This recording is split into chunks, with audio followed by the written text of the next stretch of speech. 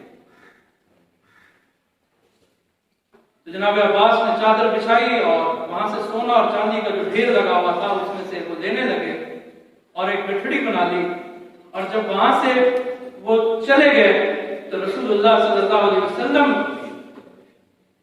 ان کو پیچھے سے دیکھ رہے ہیں اور تعجب کر رہے ہیں اور خوش ہو رہے ہیں. تو دیکھیں ڈھیروں اپنے غریب رشتہ داروں کو دے رہے ہیں. یہ تو حقیقی رشتہ دار ہے. آپ کا سلوک رضائی رشتہ داروں سے بھی اسی طرح کرتا ہے. آپ سب کے علم میں ہے کہ رسول اللہ صلی اللہ علیہ وسلم نے یتیمی کی حالت میں پیدا ہوئے اور والدہ بھی بچپنے میں انتقال کر گئی. تو آپ کی ابتدائی پرورش اور پرداخت آپ کی رضائی والدہ حضرت حلیمہ سعدیہ نے کی. آپ ان رضائی والدین کا بہت احترام کرتے تھے. ان کی تعظیم کے لیے کھڑے ہو جاتے, اپنی چادر بچھا دیتے. ایک مرتبہ ایسا ہوا کہ حضرت حلیمہ سعدیہ مکہ آئیں اور رسول اللہ صلی اللہ علیہ وسلم سے اپنی غربت کا اظہار کیا اور اپنے مویشیوں کی ہلاکت کے بارے میں بتایا کہ اس طرح مویشی ہلاک ہو گئے. اس وقت آپ علیہ السلام کی شادی حضرت خدیجہ الکبریٰ رضی اللہ تعالی عنہ سے ہو چکی تھی. آپ نے اپنی زوجہ سے مشورہ کیا اور اپنی رضائی والدہ کو 40 بکریاں اور اونٹ سے لدا ہوا, یعنی ایک اونٹ سامان سے لدا ہوا اپنی والدہ کے ہمراہ کر دیا. دیکھیے جہاں اپنے قرابت داروں کا خیال ہے وہاں رضائی قرابت داروں کا بھی آپ نے لحاظ رکھا. آپ اور بات دیکھیے, معاشرے کا ایک دوسرا طبقہ ہے جو کمزور طبقہ کہلاتا ہے, وہ ہے یتیم. نبی کریم صلی اللہ علیہ وسلم نے خود یتیمی کی حالت میں پرورش پائی, تو آپ سے بڑھ کر روئے زمین پر یتیموں کی حمایت کرنے والا کوئی نہیں. آپ نے عملاً ایسے اقدامات کیے ہیں کہ اس کی مثال ملنا مشکل ہے. آپ علیہ السلام نے فرمایا انا وکافل الیتیم فی الجنۃ ہکذا. اس طرح انگلی کا اشارہ کیا, انا وکافل الیتیم فی الجنۃ ہکذا, کہ میں اور یتیم کی کفالت کرنے والا جنت میں اس طرح ہوں. جس طرح یہ انگلیاں پاس پاس ہیں, میں اور یتیم کی کفالت کرنے والا ایسے ساتھ. اور ایک اور روایت بڑی زبردست ہے جو کہ ابن ماجہ میں ہے. آپ فرماتے ہیں من عال ثلاثۃ من الایتام کان کمن قام لیلہ وصام نہارہ وغدا وراح شاہرا سیفہ فی سبیل اللہ. کہ جس شخص نے 3 یتیموں کی کفالت کی, ان پر خرچ کیا, ان کی تربیت کی, ان کو تعلیم کے زیور سے بخش عنایت کیا انہیں, یہ شخص ایسا ہے جیسے کوئی شخص رات بھر اللہ کی بارگاہ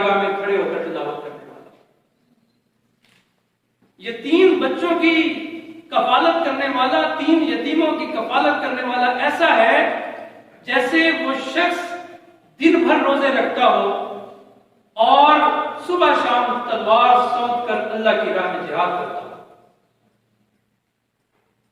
اور پھر آگے آپ صلی اللہ علیہ وسلم نے فرمایا وَكُنْتُ أَنَا وَهُوَ فِي الْجَنَّةِ أَخَوَيْنِ كَهَاتَيْنِ أُخْتَانِ،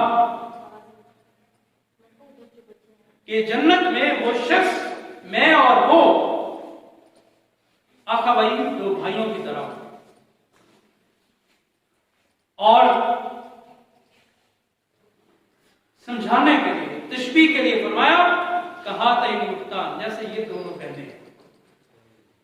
وَأَلْصَقَ إِصْبَعَيْهِ السَّبَابَةَ وَالْوُسْطَىٰ، اور آپ نے اپنی دونوں انگلیاں یعنی شہادت والی انگلی اور درمیان والی انگلیوں کو ملا دیا اور فرمایا کہ 3 بچوں کی 3 یتیموں کی پرورش کرنے والا جنت میں میرے ساتھ اس طرح ہوگا. اور اس کا ثواب کتنا ہے؟ جیسے دن بھر روزہ رکھنا، رات بھر اللہ کی راہ میں کھڑے ہو کر عبادت کرنا اور صبح شام تلوار لے کر اللہ کی راہ میں جہاد کرنا. یہ بڑی بات.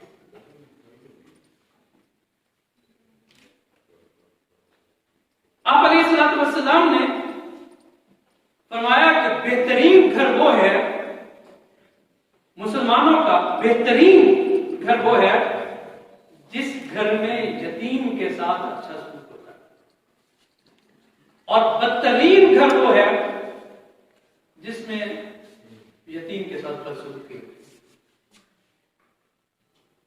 آپ علیہ الصلوۃ والسلام نے یتیموں کی کفالت کی، دوسروں کو بھی ترغیب دی اور خود اپنا اسوہ، اپنا نمونہ پیش کیا. آپ علیہ الصلوۃ والسلام نے ارشاد فرمایا کہ جو شخص فوت ہو جائے اور اپنے پیچھے مال چھوڑ جائے تو وہ مال ورثاء کا ہے، ظاہر وراثت میں تقسیم ہوگا.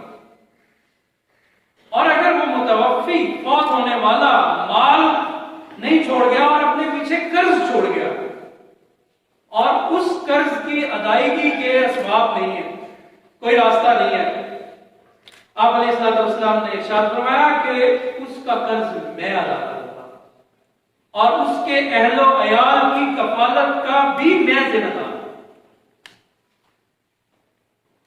اور آپ علیہ الصلوۃ والسلام کی یہ عادت مبارکہ تھی کہ جب کسی غزوہ میں کوئی صحابی رسول شہید ہو جاتا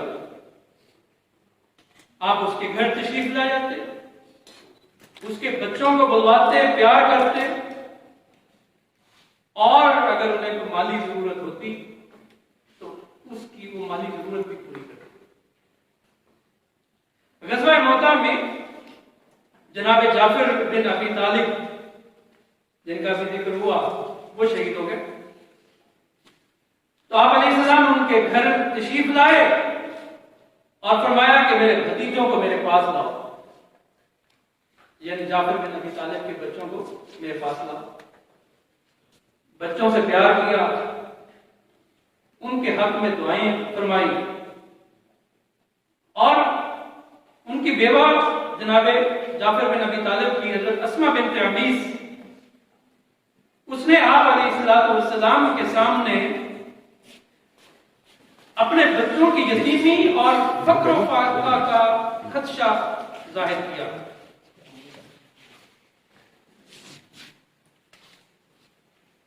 تو یہاں جو جملہ آپ صلی اللہ علیہ وسلم نے فرمایا ہے وہ ملاحظہ کیجئے، العینۃ تخافین علیہم انا ولیہم فی الجنت فی الدنیا والآخرہ، کہ اے اسماء آپ ان بچوں پر فقر و فاقہ کا خوف ہے، انا ولیہم فی الدنیا والآخرہ، میں ان بچوں کا دنیا میں بھی ولی ہوں اور آخرت میں بھی. آپ دیکھیں یہی وہ جعفر بن ابی طالب ہیں کہ ان کی پرورش کا بوجھ جناب عباس نے اٹھایا تو وہ بھی رسول اللہ صلی اللہ علیہ وسلم کی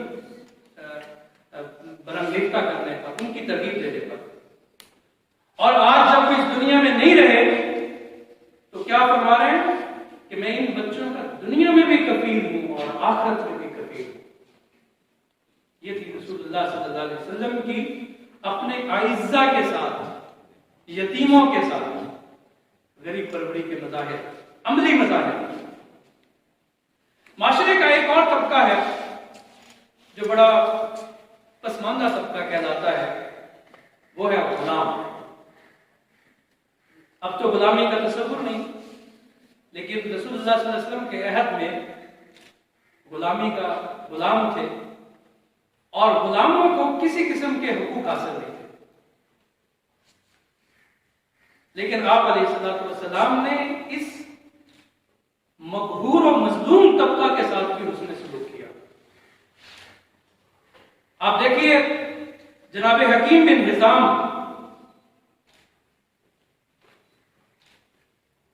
کچھ غلام خرید کر لاتے ہیں شام سے۔ یہ جناب حکیم بن حزام حضرت خدیجہ الکبریٰ کے بھتیجے ہیں، تو ان کی پھوپھی حضرت خدیجہ ان کے پاس آئی تو انہوں نے اپنی پھوپھی سے کہا کہ یہ میں غلام لے کر آیا ہوں، تو ان میں سے آپ جو پسند کریں اپنے لیے لے لیں۔ تو حضرت خدیجہ الکبریٰ نے حضرت زید بن حارثہ کا انتخاب کیا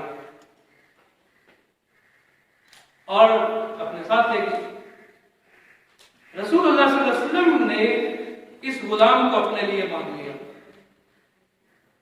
تو جانثار بیوی نے وہ غلام آپ کو ہدیہ کر دی۔ آپ علیہ الصلوۃ والسلام نے اس غلام کو آزاد کر کے اپنا لبادر بنا لیا، منہ بولا بیٹا بنا لیا، متبنہ بنا لیا، اور یہ واقعہ بھی نبوت سے قبل کا ہے۔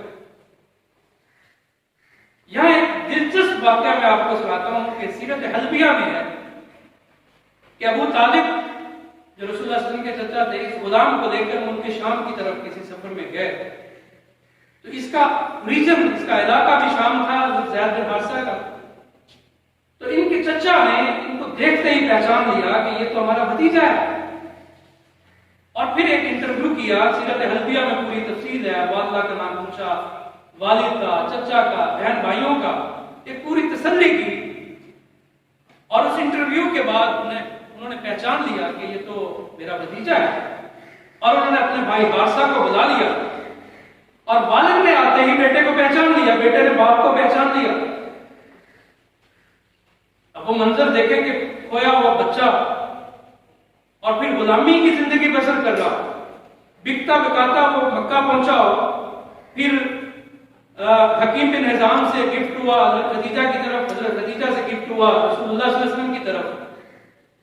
تو والد نے، ظاہر والد فکر مند ہوتا ہے اپنی اولاد کی آسائش کے لیے، تو ایک سوال کیا کہ بیٹا آپ کا مالک آپ کے ساتھ کیسا سلوک کرتا ہے؟ تو یہاں جو حضرت زید بن حارثہ کے الفاظ ہیں وہ یہ بتاتے ہیں کہ رسول اللہ صلی اللہ علیہ وسلم کا غلاموں کے ساتھ کیسا سلوک ہے۔ حضرت حارثہ کہتے ہیں یوسرنی علی اہلہ وولدہ ورزقت منہ حبا فلا اصنع الا ما شئت، کہ میرا مالک مجھے اپنی فیملی پر، اپنے اہل و عیال پر، اپنی اولاد پر مجھے ترجیح دیتا ہے، اور مجھے ان سے سوائے محبت کے کچھ نہیں ملی۔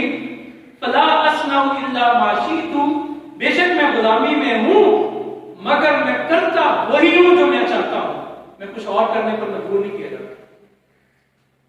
یہ ایک غلام گواہی دے رہا ہے رسول اللہ صلی اللہ علیہ وسلم کے حسن سلوک کی۔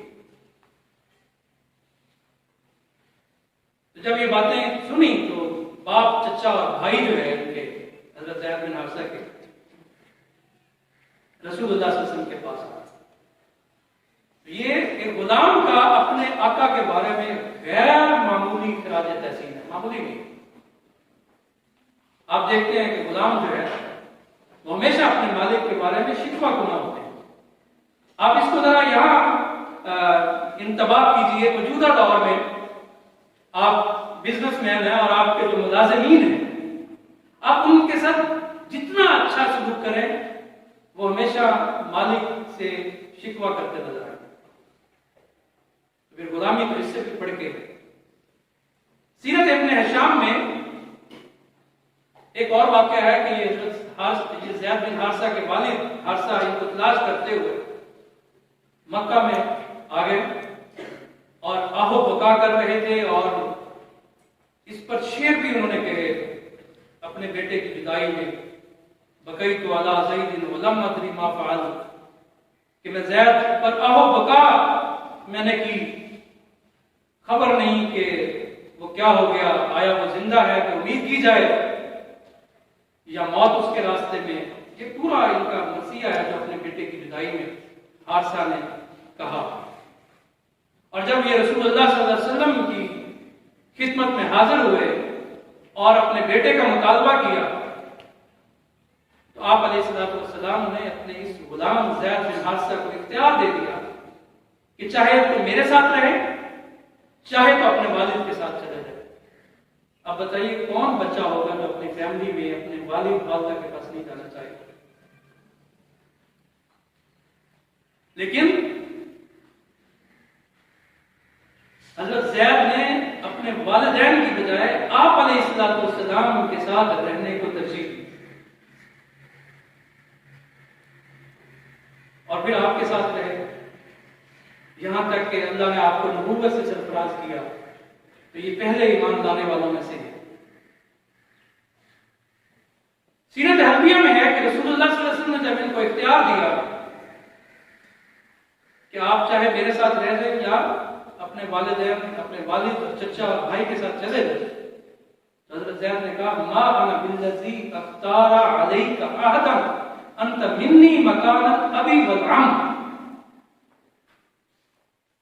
میں ایسا نادان نہیں ہوں کہ آپ کو چھوڑ کر کسی اور کے ساتھ چلا جاؤں، آپ بھی میرے باپ ہیں، آپ بھی میرے چچا ہیں۔ اس جواب کو سن کر آپ کے والد نے کہا اے زید افسوس، تم آزادی پر، باپ پر، چچا پر غلامی کو ترجیح دے رہے ہو۔ حضرت زید نے کہا کہ میں آپ علیہ السلام پر کسی کو ترجیح نہیں دے سکتا۔ آپ علیہ السلام نے جب یہ جذبات دیکھے اپنی گود میں بٹھا لیا زید اور فرمایا یہ میرا بیٹا ہے، میں اس کا وارث ہوں، یہ میرا وارث ہوں۔ رسول اللہ صلی اللہ علیہ وسلم نے جب حضرت زید کو متبنہ بنایا، منہ بولا بیٹا بنایا، اس وقت ان کی عمر 8 سال، آپ نے ان کو ساتھ لیا، حلقہ قریش کے ارد گرد چکر لگایا، یہ فرماتے ہوئے کہ یہ میرا بیٹا ہے، میرا وارث ہوگا، میں اس کا وارث ہوں۔ یہ دیکھیے، یہ تھا رسول اللہ صلی اللہ علیہ وسلم کا حسن سلوک کہ پھر غلام اپنے ماں باپ پر آپ صلی اللہ علیہ وسلم کو ترجیح دے رہے ہیں۔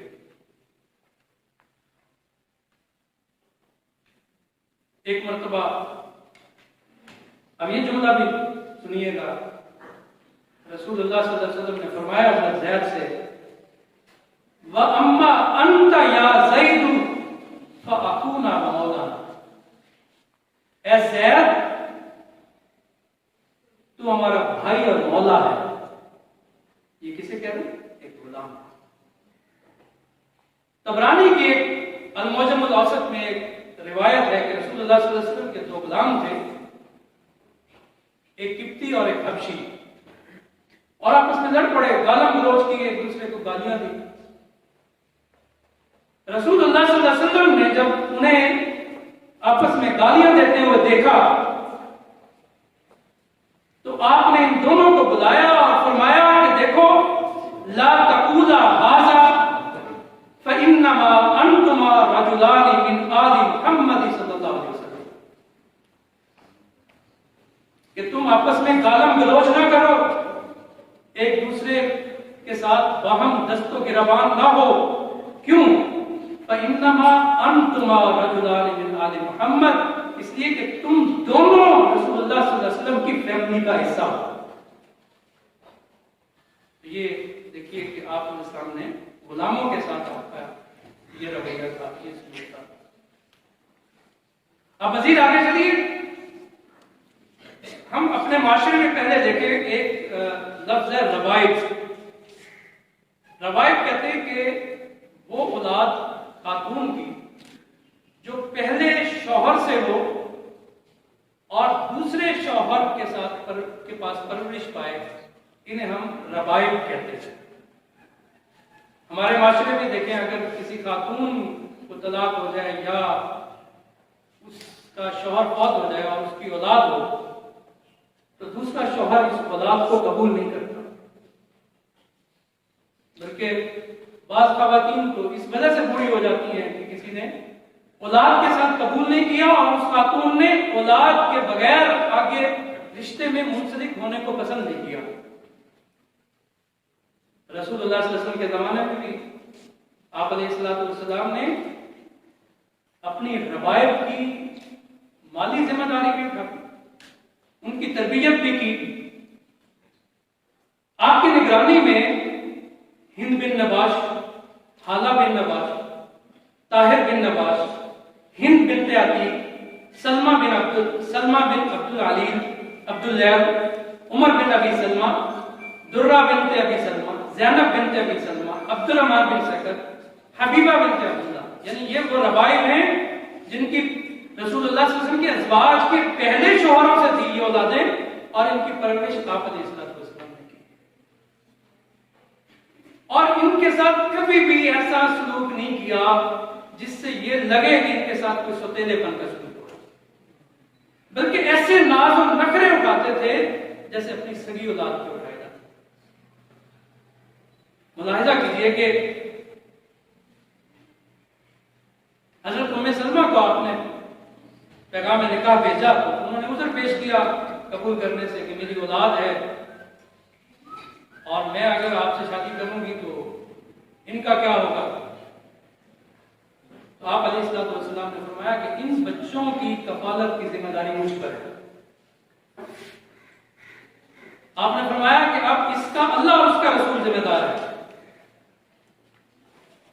آپ نے اس حد تک کہ حضرت سلمہ بنت ام سلمہ ہے، یہ حبشہ میں پیدا ہوئی تھی، ان کا نام برہ تھا۔ برہ کوئی اچھا نام نہیں ہے، آپ علیہ السلام نے اس کا نام تبدیل کر کے زینب رکھا۔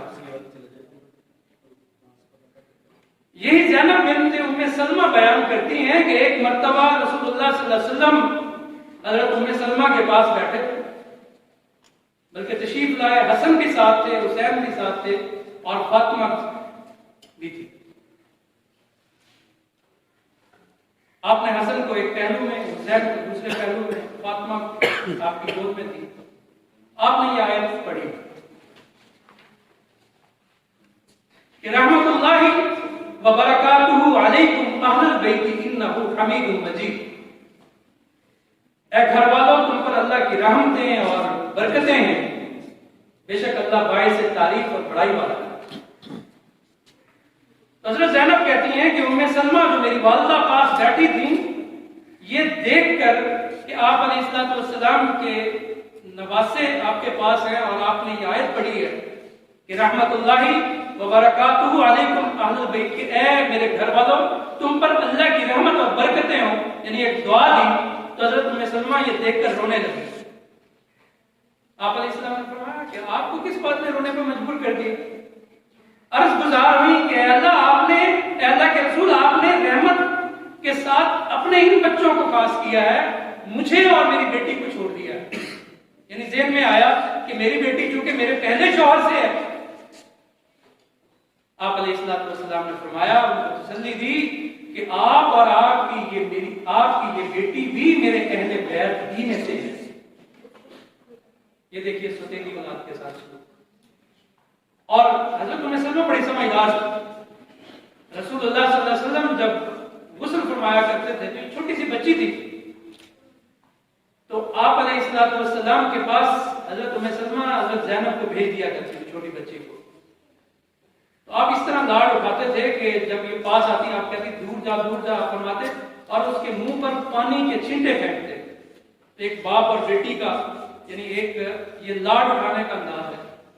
اور دیکھیے کہ جب یہ بہت بوڑھی بھی ہو گئی، اس پانی کی برکات یہ تھی کہ حضرت زینب بنت ابی سلمہ کے چہرے پر کبھی بڑھاپے کے اثر نہیں آئے، اور یہ آپ علیہ السلام کی تربیت کا نتیجہ تھا کہ آپ کا شمار فقیہ عورتوں میں ہوتا تھا۔ اچھا، یہ جو مالی مدد ہے، غریب پروری ہے رسول اللہ صلی اللہ علیہ وسلم کی،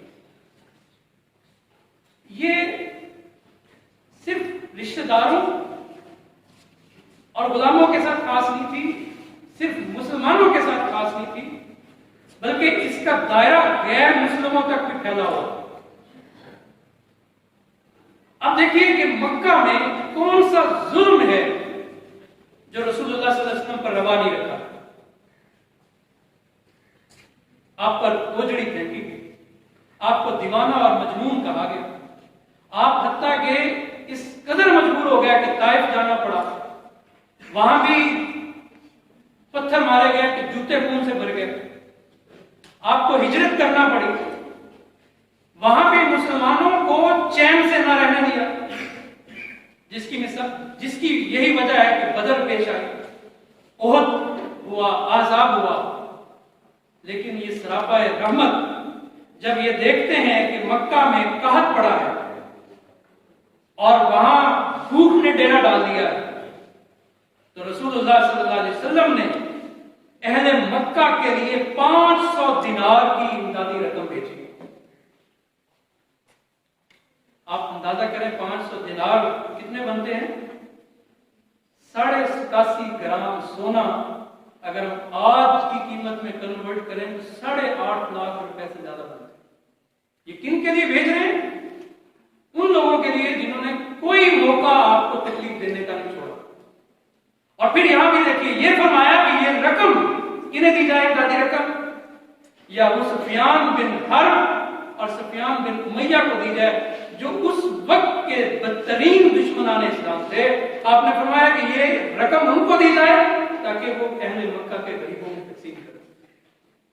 تو آپ کی یہ غریب پروری کا جو دائرہ تھا وہ صرف مسلمانوں تک نہیں تھا، حتیٰ کہ اپنے سخت دشمنوں تک بھی تھا۔ آپ علیہ السلام اسی طرح نو مسلم جو نئے مسلمان ہوتے تھے ان کی بھی کفالت کیا کرتے تھے، عام غربا کی بھی کفالت کیا کرتے تھے، حتیٰ کہ اگر اپنے پاس کچھ نہیں ہوتا تو دوسروں سے لے کے۔ ایک واقعہ دیکھیے، حضرت جابر بن عبداللہ کہتے ہیں کہ ایک مرتبہ رسول اللہ صلی اللہ علیہ وسلم تشریف فرما تھے، ایک بچہ آیا اور عرض کی کہ اللہ کے رسول، یہ جو آپ میری والدہ نا آپ سے ایک قمیص کی خواستگار ہے، وہ آپ سے ایک قمیص مانگتی ہیں۔ اللہ کے رسول نے فرمایا کہ اس وقت تو کوئی نہیں بیٹا، آپ چلے جاؤ، جب آئے گی تو میں بھجوا دوں گا۔ وہ واپس آیا، اپنی والدہ کو بتایا کہ اس وقت تو رسول اللہ صلی اللہ علیہ وسلم کے پاس قمیص نہیں ہے۔ والدہ شاید اس سے زیادہ ضرورت مند ہوگی یا ان کے پیش نظر کوئی اور چیز بھی ہو سکتی ہے کہ رسول اللہ صلی اللہ علیہ وسلم کے بدن سے لگا ہمیں قمیص مل جائے، یہ عقیدت بھی ہو سکتی ہے۔ اس طرح کے 8-10 واقعات سیرت سے مل جاتے ہیں۔ والدہ نے کہا کہ نہیں، آپ جا کے رسول اللہ صلی اللہ علیہ وسلم کی خدمت میں عرض کریں کہ جو آپ نے قمیص پہنا ہوا یہی عطا کر دیجیے۔ آپ علیہ السلام گھر تشریف لے گئے، اپنا قمیص اتارا اور اس بچے کو دے دیا۔ اب نماز کا وقت ہوا، آپ صلی اللہ علیہ وسلم مسجد نبوی تشریف نہیں لائے، صحابہ کو تشویش ہوئی تو پتہ چلا آپ کے پاس قمیص نہیں ہے، اور جس کی وجہ سے آپ مسجد میں تشریف نہیں لا پاتے۔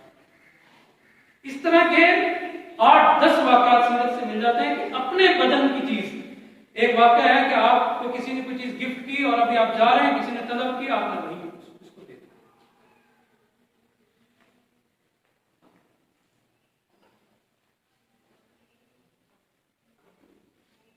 حضرت مقداد بن اسود بن الاسود وہ کہتے ہیں کہ میں اور میرے ساتھی جو ہے بھوک اور افلاک کی وجہ سے ہماری بینائی بھی متاثر ہوگی اور ہماری سماعت بھی متاثر ہو چکی۔ ہم نے اپنے آپ کو صحابہ کرام پر پیش کیا اور کسی نے ہمیں دینے سے ظاہر ہے اس کو ان کی اپنی حالت بھی کمزور ہوگی جن کے پاس یہ گیا ہوگا، تو آپ علیہ السلام کی خدمت میں حاضر ہو کر حاجت خواہ ہوئے۔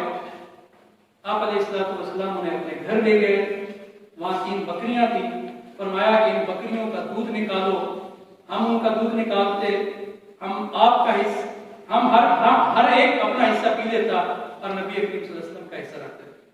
اس طرح کے بھی کئی واقعات ملتے ہیں۔ حضرت ابو ہریرہ کے حوالے سے بھی بڑی 8-10 واقعات سیرت اور حدیث کی کتابوں میں ملتے ہیں. ایک واقعہ ہے کہ وہ کہتے ہیں کہ میں بھوک کی وجہ سے ایک رات گھر سے نکلا اور باہر دیکھتا ہوں کہ کچھ اور لوگ بھی بھوک و افلاس کی وجہ سے گھر سے باہر نکلے ہوئے. میں نے پوچھا بھی باہر کیوں نکلے ہوئے اس وقت رات کے؟ تو انہوں نے بتایا کہ ہمیں جس چیز نے گھر سے باہر نکلنے پہ مجبور کیا ہے وہ ہے بھوک. کہتے ہیں ہم سارے مل کر رسول اللہ صلی اللہ علیہ وسلم کے دولت خانے پر حاضر ہو گئے. اب دیکھیے کہ کسی غریب کو بھوک ستا رہی ہے تو اسے کس درد پہ امید ہے کہ ہمیں کچھ مل جائے گا؟ جناب رسول اللہ صلی اللہ علیہ وسلم حاضر ہوئے. آپ علیہ الصلوۃ والسلام نے اس وقت آنے کی وجہ دریافت کی. کہتے ہیں ہم نے عرض کیا کہ بھوک آپ کی خدمت میں لے آئی. آپ علیہ الصلوۃ والسلام اپنے گھر گئے, کھجور کی ایک تھالی لے کر آئے اور فرمایا کہ ہر ایک کو دو کھجوریں دیں اور فرمایا کلوا ہاتین تمرتین واشربوا علیہما من الماء فانہما ستجزیانکم یومکم, کہ یہ دونوں کھجوریں کھاؤ, ان پر پانی پی لو, آج کے دن تمہارے لیے کافی ہو جائے. حضرت ابو ہریرہ کہتے ہیں کہ میں کھجور کھا رہا تھا اور میں نے ایک کھجور اپنی گود میں ڈال دی. رسول اللہ صلی اللہ علیہ وسلم نے دیکھ لیا کہ ابو ہریرہ نے آپ نے فرمایا یہ کھجور گود میں کیوں ڈالی ہے؟ عرض کیا کہ اللہ کے رسول میری اماں بھی گھر میں بھوکی ہے, تو ایک آپ نے مجھے 2 کھجوریں دی ہیں, ایک میں کھا رہا ہوں, ایک اپنی اماں کے لیے لے کے جاؤں. آپ علیہ الصلوۃ والسلام نے فرمایا کہ یہ بھی تم کھا لو, تمہاری اماں کے لیے ہمیں 2 کھجوریں اور دے دیں گے. تو یہ تھا رسول اللہ صلی اللہ علیہ وسلم کا غربا کے ساتھ طرز عمل. آپ ہمیشہ فاقہ مست رہے, کبھی سیر ہو کر نہیں کھایا. اور یہ میں نے شروع میں بتایا کہ اس کی وجہ غربت ہرگز نہیں تھی. آپ کے ذرائع آمدن کفایت کرنے والے تھے, مگر اپنی آمدن کا بڑا حصہ آپ غریبوں پر نچھاور کرتے. اور اس کی دلیل بھی ملتی ہے. عارج ایک راوی ہے, وہ حضرت ابو ہریرہ سے روایت کرتے ہیں کہ رسول اللہ صلی اللہ علیہ وسلم بھوکے رہا کرتے تھے. عارج کہتے ہیں کہ میں نے پوچھا کہ یہ بھوک کیسی ہوتی تھی, تو انہوں نے کہا کہ ان لوگوں کی کثرت کی وجہ سے جو آپ علیہ الصلوۃ والسلام کو گھیرے رہتے تھے, مہمانوں کی وجہ سے ایک جماعت جو آپ کو چمٹی رہتی تھی, آپ نے کبھی بھی کھانا اکیلے تناول نہیں فرمایا, کسی غریب کو ساتھ شامل کرتے. آپ کے ساتھ صحابہ کھانے میں شریک ہوتے, ضرورت مند بھی جو مسجد میں آپ کے پیچھے پیچھے ہو دیتے. تو آپ علیہ الصلوۃ والسلام کے ذرائع آمدن بڑے تھے, لیکن ان کو غریبوں پر صرف کرتے. اور آپ اس ضمن میں ایسے بھی کئی واقعات ملتے ہیں کہ خود تو بھوکے رہ جاتے ہیں, اپنی فیملی کو بھوکا رکھتے ہیں اور اپنے مہمان کی, غریب کی حاجت روائی ضرور کرتے ہیں. ایسے بھی سیرت کے واقعات, سیرت کی کتابیں اس سے بھری پڑی.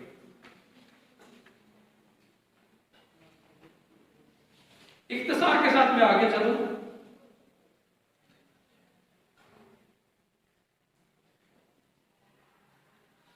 آپ نے صفا دیکھا جن کو اللہ تبارک و تعالیٰ نے حرمین شریفین کا سفر, تو وہاں مسجد نبوی میں ایک صفا ہے.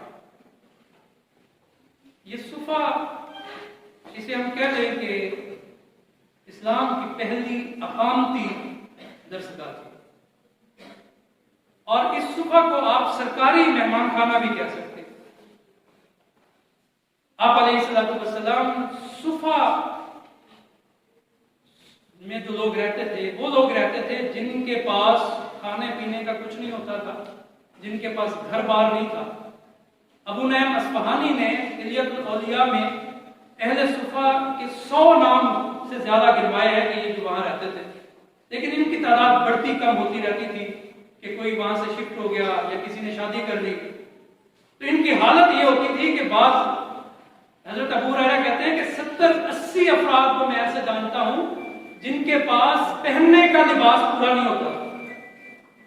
یعنی ایک چادر ہوتی تھی, قبا نہیں ہوتی تھی, اور وہ چادر کسی کے ٹخنوں تک آ رہی ہے, کسی کے گھٹنوں تک آ رہی ہے, کسی کے ذرا نیچے وہ نماز پڑھتے ہوئے اتنی احتیاط سے پڑھتے تھے کہ کہیں وہ چادر کھل نہ جائے، یعنی ان کی فاقہ کشی کا، ان کی غربت کا یہ حال تھا۔ حتیٰ کہ بعض لوگ بھوک کی وجہ سے بے ہوش ہو جایا کرتے تھے۔ حضرت ابو ہریرہ خود فرماتے ہیں کہ میں بے ہوش ہو جایا کرتا تھا، لوگ سمجھتے تھے کہ مجھے دورہ پڑ گیا ہے، باخدا وہ دورہ نہیں ہوتا تھا، بھوک کی وجہ سے بے ہوش ہو جایا کرتا تھا۔ آپ علیہ السلام نے ان اصحاب صفہ کے لیے ظاہر ہے 100 کا لوگوں کا روزانہ صبح شام کھانے پینے کا اہتمام کرنا یہ آسان کام نہیں ہے۔ آپ علیہ السلام نے سسٹمیٹک طریقے سے ان کی مدد کیا کرتے تھے۔ آپ اعلان کرتے کہ کوئی کون ہے جو ان کو اپنے گھر لے کے جائے، تو صحابہ یعنی ان 100 افراد کو تقسیم کر لیتے تھے، 4 کو لے کے جا رہا ہے، 6 کو لے کے جا رہا ہے، جو باقی بچ رہتے ان کو رسول اللہ صلی اللہ علیہ وسلم اپنے گھر میں لے جاتے اور ان کو کھانا کھلاتے اور پھر کہتے کہ مسجد میں ٹھہر جائے۔ حتیٰ کہ روایات میں آتا ہے کہ رسول اللہ صلی اللہ علیہ وسلم کے حصے میں روزانہ 10 افراد بھی آتے تھے۔ اور ایک واقعہ دیکھیے جس سے آپ کو اندازہ ہوگا کہ رسول اللہ صلی اللہ علیہ وسلم ان غریبوں کے بارے میں کتنے فکر مند رہتے تھے۔ کہیں سے کچھ غلام آئے اور آپ کی لاڈلی بیٹی نے امید سے تھی اور عرض کی کہ میں وہ لاڈلی بیٹی جسے آپ نے جنت کی سردار قرار دیا، وہ آئی اور عرض کی کہ میں امید سے ہوں، تندور پر روٹی پکاتی ہوں، حدت اس کی پہنچتی ہے، تو آپ کے پاس غلام آئے ہوئے ہیں، تو کچھ ہمارا بندوبست، مجھے غلام دے دیجیے۔ آپ دیکھیے، آپ صاحب اولاد ہیں، انسان خود جتنا بھی ہو اپنی اولاد کی آسائش کے لیے کوئی دقیقہ فروغ نہیں ہے، ہر ممکن کوشش کرتا ہے کہ میں اپنی اولاد کے لیے آسائش کا سامان کروں، اور پھر اولاد جب بیٹی ہو، نور نظر ہو اور ضرورت بھی ہو اسے، تو رسول اللہ صلی اللہ علیہ وسلم نے یہاں ایک جملہ فرمایا جس سے یہ سمجھنے میں ہمیں مدد ملتی ہے کہ رسول اللہ صلی اللہ علیہ وسلم اپنی فیملی پر بھی غریبوں، محتاجوں کو، ضرورتوں کو ترجیح دیتے ہیں۔ آپ نے فرمایا لا آتی کی بات اہل الصفہ، میں آپ کو غلام نہیں دے سکتا کہ میں اہل صفہ کو چھوڑ دوں، تتوا بطونہم من الجوع، کہ جن کے بھوک کی وجہ سے پیٹ سکڑ رہے ہیں، میں پہلے ان کا بندوبست کروں گا، پھر تمہیں کچھ بچا دے دوں۔